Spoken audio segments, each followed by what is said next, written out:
Hello, beautiful people. Thank you so much for joining. It's Darnell, and I'm here with a home improvement video.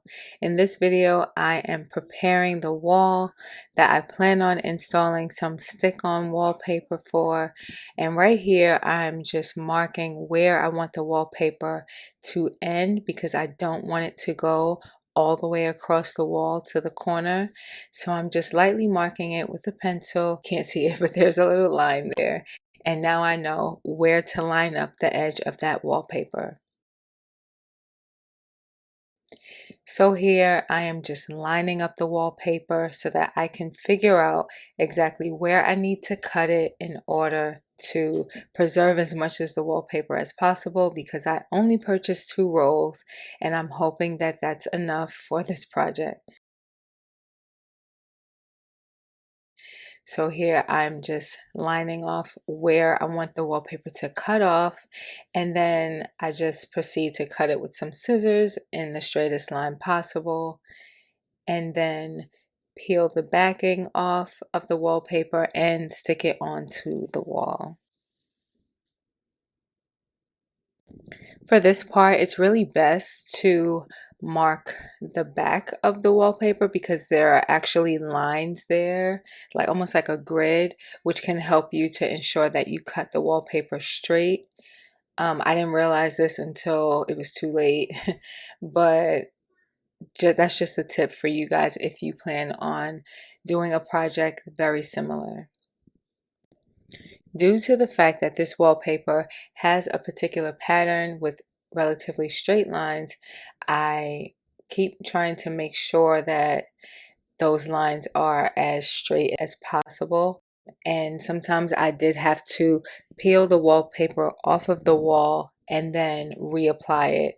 But thankfully, this wallpaper is very forgiving, and I was able to do that multiple times without compromising the sticky factor.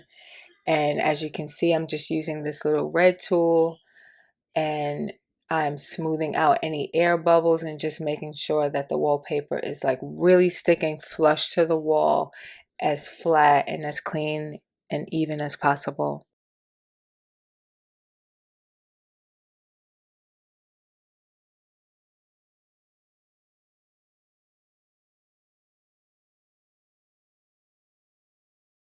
Now, once I get to the edge, if there's any excess, I just take this X-acto knife and I make sure to use a fresh blade to ensure that it's very sharp and it can easily cut through the excess wallpaper without a problem. And as you can see, it worked perfectly.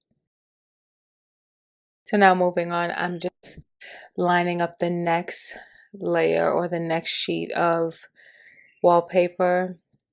And I'm trying to make sure that it's as straight as possible, and I did need to adjust it a bit, so I had to actually pull up or start the wallpaper at a higher level just to ensure that all of those lines are lined up with the previous wallpaper that I stuck on the wall. So that was a little challenging, but nothing too crazy.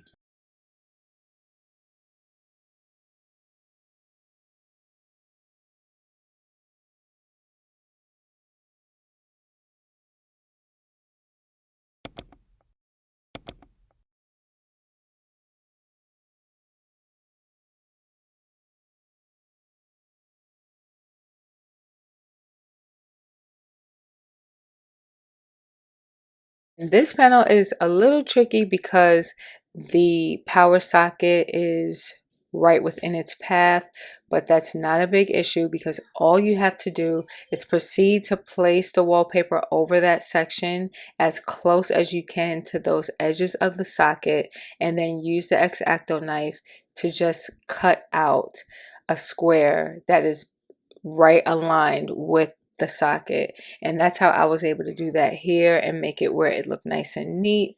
And yeah, it looks like I even took the socket off, which I didn't. I just cut around it and then just use that red tool to just smooth the edges and then proceed to add the rest of the wallpaper.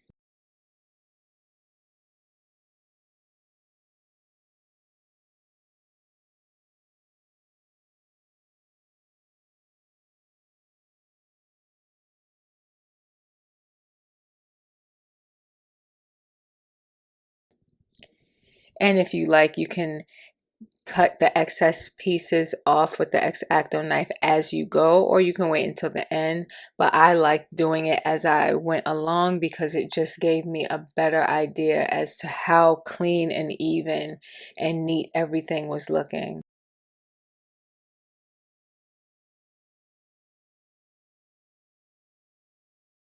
So now I'm on the side of the breakfast bar, and I really needed to cover that wall because Asher has had a field day with a pencil and crayons, and he had marked up that wall. And instead of wasting time and energy and money painting it over and over, I figured let's just cover these walls here with the wallpaper. I can easily wipe them off and they can easily be replaced as well. So here I'm just measuring, and as you can see, I took my own advice and I actually marked it from the back of the wallpaper. This way I can ensure that I cut it nice and straight. So I was able to do this project by myself and it wasn't too bad. There was a lot of stop and go. So I would stick a piece of the wallpaper on and then take a step back to make sure everything looked straight. And at times my eyes weren't sure because of the pattern. Like looking at a pattern like that in black and white can be a little tricky for the eyes. Well, at least for mine. But I was able to get through this, and I actually did this project in under 2 hours. So I would say that was pretty good timing. So here I'm just smoothing down the wallpaper, and I was hoping to be able to use the rest of the wallpaper that is hanging past the edge, but I wasn't. So I had to cut a whole new strip. But so far, this is what it's looking like. And just in case you guys wondered, this is the wallpaper that I used. This is what it looks like straight from Amazon. It's not that big, but you know, it's doing the job here. If I was doing a bigger wall, I'm not sure if I would have necessarily used these strips, maybe, but I definitely would have needed a lot more rolls. So here I was trying to recycle some of the excess paper that I cut off to put it on the bottom, but I did not like how that looked. And I was like, no, that's not going to work. Just cut a whole new strip to make it look nice and uniform and even. So I was trying to line up the lines. Some lines are really thick while some of the others are a bit thinner. And it looked like this piece matched up pretty well.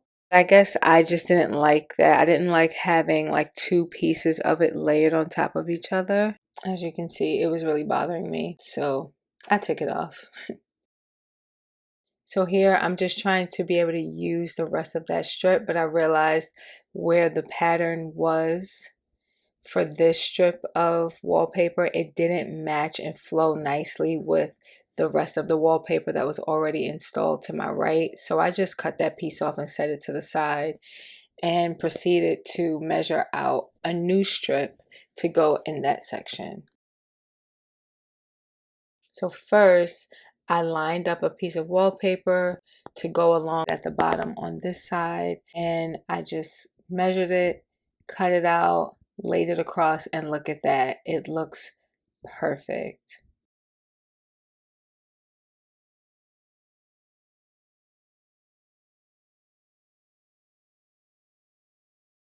So now for this very last strip, and you see how slim this strip is, but I had to do this because I didn't want it to look like a halfway done project. I really wanted it to look professional and neat and really pretty at the end. So I just marked where the previous wallpaper ended so that I would know exactly where to cut, and proceeded to cut it. I just marked it and then I gave it like a pre-snip and then turned it over and was able to cut it using the grid lines to ensure that I cut it straight. So here I'm just lining up the designs from the previously installed wallpaper to this last piece of wallpaper.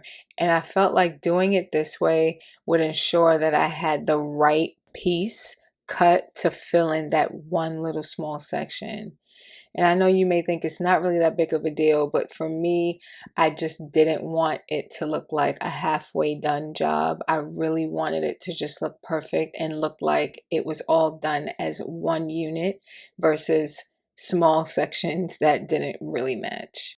So I'm just marking off, okay, where the excess is, so I know exactly where to cut that, and then where it should begin, so I knew where to cut that. So basically, I needed to cut the wallpaper in the middle of the paper, which was a little tricky, but I was able to get this done, and doing it this way worked out perfectly in my favor. So prior to installing the wallpaper, I was contemplating if I should just hand paint a design on the wall or if I should go the route of the wallpaper. And although I really did want something hand painted, at the same time, I felt like that was going to be the most time consuming and potentially not come out as well as I had it in my mind. So, after about a month and a half of searching for the right design that was somewhat minimalistic, but at the same time spoke to whoever was looking at it, I finally came across this one and I ordered it. And when it came in and I saw it, I knew that it was the right one. I just wanted a little splash of some kind of design on this end of the room because the living room is so big. And really, that's because it's like the living room slash dining area slash breakfast bar area all in one. So I just tried to break it up a little bit. And I also wanted something to nicely complement the opposite wall, which also has wallpaper. And the wallpaper looks like it's like a banana tree print wallpaper. It's really pretty. Unfortunately, I did not record when I installed that, which was at least a year ago now. But I just wanted something that just helped balance out the space. And I thought that this wallpaper is just perfect. So I'm just grabbing all of the leftover scraps and just rolling them around the rest of the roll so that I can just tape it together and save it in case I need to replace any parts of the wallpaper. So here I'm just trying to finish off the job where I am repainting the molding that goes along the floor. And I had to do this because it ended up getting dirty from Asher's little shoes. He likes to try to climb on that section. So I just figured I'll just paint over this and make it look really nice and clean. And please don't come for me in the comments about not preparing the floor or anything like with the tape, the painter's tape, or like putting fabric and plastic down. I was trying to hurry up and do this before he woke up and realized what I was doing. For some reason, I think when kids see you doing something like this, that makes them more attracted to touching it or marking it up. So I just wanted to do it before he woke up. And look at that. It looks brand new already, doesn't it? So I just proceeded to paint the rest of the molding all the way around that section because on the other side, it wasn't as bad, but it did still need to be brightened up a bit. And I just did that really quickly. It took me maybe a total of 10 to 15 minutes to do both sides all together. So one thing that you just need to keep in mind when using the peel and stick wallpaper is that when you have to buy multiple rolls, sometimes all of your rolls may not be identical. Some of them, they are done or made in batches. And sometimes you may get one or two rolls that are from a new batch compared to the other three that you already have. So when you're doing a really big project, there is a possibility that all of the paper will not be exactly the same. I've read that in some of the comments, but I took my chances anyway with this wallpaper. So here, this is what it looks like. As you can see, it almost looks like it's painted. Oh my gosh. So here I'm just putting the chairs back where they belong, and it gives the right amount of pop that I wanted. Something very minimal, but something that still made a statement at the same time. And I think it looks really nice with the chairs there and the little plant there and the color on the other wall. And yeah, I love the space like this. I hope you all have enjoyed this video. I know this is a new type of video for this channel, but I'm glad that you all have been patient with me and that you are enjoying the content. Please don't forget to like and subscribe to my channel if you haven't already done so. I truly appreciate it. If you guys have any questions, please feel free to put them in the comment section below. I thank you all so much for watching, and until next time, I'll see you guys later. Bye.